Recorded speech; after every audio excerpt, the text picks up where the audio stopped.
کے مشکل الفاظ کے معنی: غافل، بے خبر یا لاپرواہ، جلوہ پیرائی، ظاہر ہونا یا نمایاں ہونا۔ نمود حق، اسے نمود حق بھی پڑھا جا سکتا ہے، جس کا مطلب ہے سچائی کا ظاہر ہونا، اور یہاں سچائی سے مراد اللہ تعالی ہے۔ باطل، حقیقت کے خلاف سچائی کی ضد یعنی جھوٹ۔ غوطہ زن، پانی میں ڈبکی لگانے والا، اور یہاں اس سے مراد طالب علم ہے۔ خزفچی، ٹھیکریاں یا سنگریزے چننا۔ لب ساحل، سمندر یا دریا کا کنارہ۔ گوہر بدست، موتیوں سے بھرا ہوا ہاتھ۔ ذلت، بے عزت ہونا یا رسوا ہونا۔ ملک، فرشتے۔ بزم ہستی، کائنات۔ آرائش، سجاوٹ۔ نازاں، فخر کرنا۔ سختیاں کرتا ہوں دل پر، غیر سے غافل ہوں میں۔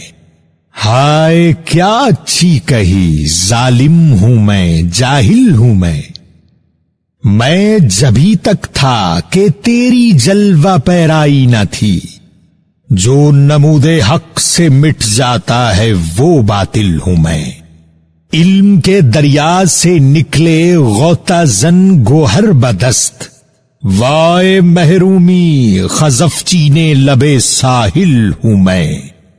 ہے میری ذلت ہی کچھ میری شرافت کی دلیل۔ جس کی غفلت کو ملک روتے ہیں وہ غافل ہوں میں۔ بزم ہستی، اپنی آرائش پہ تو نازا نہ ہو، تو ایک تصویر ہے محفل کی، اور محفل ہوں میں۔ ڈھونڈتا پھرتا ہوں اے اقبال اپنے آپ کو، آپ ہی گویا مسافر، آپ ہی منزل ہوں میں۔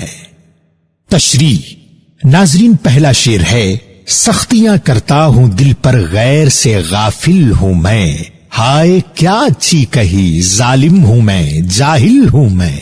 ناظرین، اس غزل کے مطلع کو دیکھا جائے تو حضرت اقبال نے قرآن پاک کی سورہ احزاب کی آیت نمبر 72 کو مد نظر رکھتے ہوئے یہ شعر کہا ہے۔ اس پوری آیت کا ترجمہ ملاحظہ فرمائے، جس میں اللہ تعالیٰ مخاطب ہے کہ ہم نے بار یعنی امانت کو آسمانوں اور زمین پر پیش کیا تو انہوں نے اس کو اٹھانے سے انکار کر دیا اور اس سے ڈر گئے، اور انسان نے اس کو اٹھا لیا، بے شک وہ ظالم اور جاہل تھا۔ اس آیت کو سمجھنے کی کوشش کریں تو اللہ تعالیٰ انسان کو ظالم اور جاہل کس بنیاد پر کہہ رہا ہے؟ یعنی وہ کام جو آسمانوں اور زمین نے کرنے سے انکار کیا، وہ کام انسان کرنے کے لیے خوشی سے راضی ہو گیا، جس سے ظاہر ہوتا ہے کہ اللہ تعالیٰ انسان کو مثبت انداز میں ظالم اور جاہل کہہ رہا ہے، جو اللہ کی خاطر اپنی بھی پرواہ نہیں کرتا۔ اب اس شعر کی طرف بڑھتے ہیں، جس میں اقبال نے ایک طرح سے مومن کی تعریف بیان کی ہے کہ وہ اپنے آپ کو ان تمام کاموں سے روکتا ہے جن کو اللہ نے منع فرمایا ہے، اور ان کاموں سے رکنے کے لیے اسے اپنے دل پر سختی کرنا پڑتی ہے۔ جیسا کہ آپ جانتے ہیں کہ گناہ کی لذت انتہائی مختصر ہوتی ہے، لیکن اس کے باوجود انسان کا دل گناہ کی طرف جلدی راغب ہو جاتا ہے، اور جب آپ خود کو گناہ سے روکتے ہیں تو اچھی خاصی دشواری کا سامنا کرتے ہیں۔ اور پہلے مصرے میں ہی فرما رہے ہیں کہ دل پر سختی کی وجہ یہ ہے کہ مومن خود کو اللہ کے سوا ہر اس طاقت سے بے خبر رکھتا ہے جو اللہ کے خوف اور طاقت میں کمی کا باعث بنتی ہے۔ یعنی کلی طور پر دیکھا جائے تو اقبال نے وہی بات کہی ہے جو اللہ تعالیٰ نے اوپر دی گئی آیت میں کہی ہے۔ اقبال فرماتے ہیں کہ اللہ کی خاطر اپنے دل پر سختی کی وجہ سے ہی وہ خدا مجھے ظالم بھی کہتا ہے اور جاہل بھی، لیکن اگر دل پر ظلم اور جبر کرنے کی وجہ سے اللہ خوش ہوتا ہے تو مجھے یہ ظالم اور جاہل ہونے کا اعزاز بھی خوشی سے قبول ہے۔ دوسرا شعر ہے: میں جبھی تک تھا کہ تیری جلوہ پیرائی نہ تھی، جو نمود حق سے مٹ جاتا ہے وہ باطل ہوں میں۔ دوسرے شعر کو پڑھ کر جب سمجھنے کی کوشش کرتے ہیں تو آپ کے رونگٹے کھڑے ہو جاتے ہیں کہ کس خوبصورتی کے ساتھ اقبال نے فلسفہ وحدت الوجود کو بیان کیا ہے۔ ذرا غور سے پہلا مصرع پڑھیے۔ اقبال فرماتے ہیں کہ انسان کو اپنا وجود اس وقت تک نظر آتا ہے جب تک اسے اپنے اندر اللہ نظر نہیں آتا۔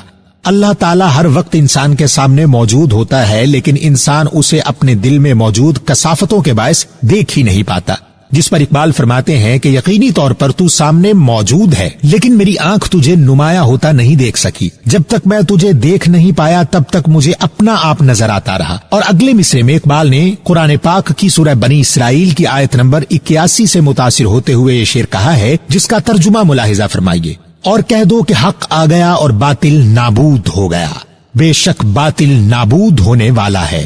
اس آیت سے متاثر ہو کر اقبال نے اپنے آپ کو اس لیے باطل کہا کہ جب تک میں اپنے آپ کو دیکھتا رہا تب تک مجھے اللہ نظر نہ آیا، اور جیسے ہی میرا دل صاف ہوا تو اللہ کا وجود روشن ہو گیا۔ اللہ کے وجود کا نمایاں ہونا تھا کہ میرا وجود کسی باطل کی طرح غائب ہو گیا، پھر صرف ایک ہی وجود تھا اور وہ حق کا وجود۔ باطل کے مٹ جانے پر صرف حق باقی رہا، یعنی میں مٹ گیا اور مجھے صرف میرا اللہ دکھائی دینے لگا۔ تصوف کے علم کی بنیاد کو اس قدر خوبصورتی سے بیان کرنا اقبال ہی کا کمال ہے کہ اصل حقیقت صرف اللہ ہے، انسان تو کچھ بھی نہیں۔ تیسرا شعر ہے، علم کے دریا سے نکلے غوطہ زن گوہر بدست، وائے محرومی خزف چینے لبے ساحل ہوں میں۔ تیسرا شعر بھی بہت ہی کمال ہے۔ اقبال نے علم کے دریاؤں کو کھوج لینے کے باوجود اپنے آپ کو علم کی تلاش میں ناکام کہا ہے۔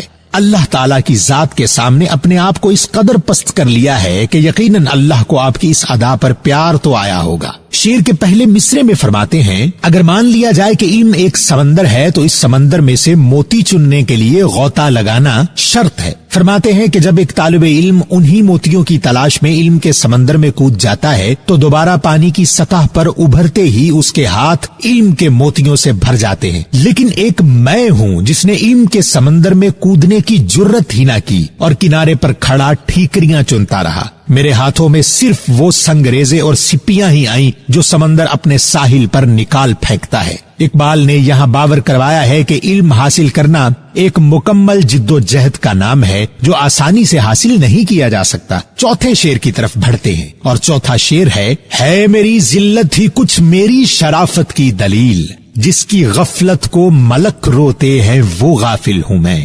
ناظرین، چوتھے شعر کی طرف بڑھنے سے پہلے قرآن پاک کی سورہ طٰہٰ کی آیت نمبر 115 کا ترجمہ ملاحظہ فرمائیں۔ اور ہم نے پہلے آدم علیہ السلام سے عہد لیا تھا مگر وہ اسے بھول گئے اور ہم نے ان میں صبر و ثبات نہ دیکھا۔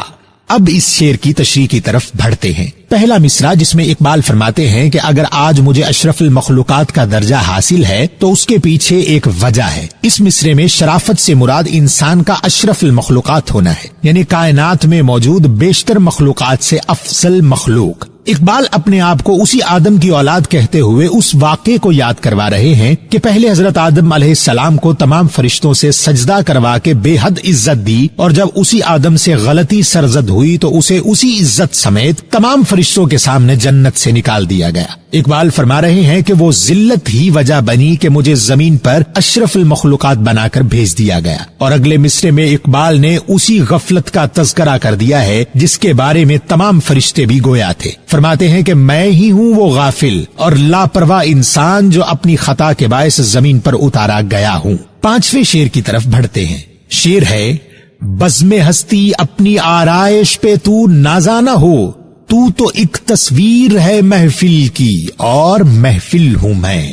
پانچویں شعر میں حضرت اقبال نے دنیا پر انسان کی وقت کو آشکار کیا ہے اور اس کائنات سے مخاطب ہو کر فرما رہے ہیں کہ اے کائنات، اگر تو اپنے خوبصورت اور دل فریب ہونے پر ناز کرتی ہے اور تجھے لگتا ہے کہ یہ حسن تجھے عطا کیا گیا ہے اور یہ صرف تم ہی سے مشروط ہے، تو یہ تمہاری خوش فہمی ہے، کیونکہ اس دنیا کو مجھ انسان کے لیے بنایا گیا ہے۔ تمہارا اصل حسن تو میں انسان ہوں۔ اگر میرا وجود اس دنیا سے ختم ہو جائے تو تیری حالت کسی کھنڈر سے زیادہ نہ رہے۔ یہ میں ہوں جس کی وجہ سے رونق ہے۔ تم جس محفل کی تصویر بن کر خود پر فخر کر رہی ہو وہ محفل میں ہی ہوں، یعنی اس دنیا کا وجود مجھ سے ہے۔ جب میں نہیں رہوں گا تو یہ کائنات بھی ختم کر دی جائے گی۔ اور آخری شعر ہے، ڈھونڈتا پھرتا ہوں اے اقبال اپنے آپ کو، آپ ہی گویا مسافر، آپ ہی منزل ہوں میں۔ آخری شعر کی تشریح کی طرف بڑھتے ہیں۔ آخری شعر میں اقبال نے جو فلسفہ بیان کیا ہے وہی فلسفہ آپ کی شاعری میں جگہ جگہ پایا جاتا ہے، اور وہ ہے فلسفہ خودی۔ انسان جب معرفت کی تلاش میں نکلتا ہے تو دراصل وہ اپنے آپ کو ہی تلاش کرتا ہے، یعنی آپ کی خودی آپ کی تلاش میں نکلتی ہے۔ لہٰذا ایسی صورتحال میں آپ خود مسافر بھی ہوتے ہیں اور منزل بھی، یعنی اپنے آپ کی تلاش آپ کو کہاں سے کہاں پہنچا دیتی ہے۔ معرفت کے علم کی بنیادی خاصیت یہ بھی ہے کہ اگر آپ اللہ کو ڈھونڈنے نکلیں تو اپنے آپ کو پا لیتے ہیں، اور اگر اپنے آپ کو پانے کی تلاش میں نکلیں تو اللہ آپ کے اندر نمایاں ہونے لگتا ہے۔ اس آخری شعر میں آپ نے تصوف کی اس بنیاد سے آشنا کروایا ہے جس کو تلاش کرتے آپ کی عمر بیت گئی، کہ جب انسان اپنے آپ کو حاصل کر لیتا ہے تو اللہ خود بخود اس انسان کو اپنی قربت میں لے لیتا ہے، اور یہی اس انسان کی زندگی کا سب سے بڑا انعام ہوتا ہے جب وہ اپنا اصل مقام رب تعالیٰ کی قربت کی صورت حاصل کر لیتا ہے۔